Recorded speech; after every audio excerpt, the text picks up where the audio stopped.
I can't talk to my mum, it's too embarrassing. My family just doesn't understand me.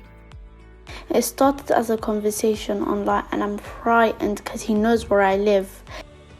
I think everything is okay, but it's not. Cardiff Council and partners want all young people in Cardiff to feel safe and be safe. So we're working with teenagers across the city to put this plan into action.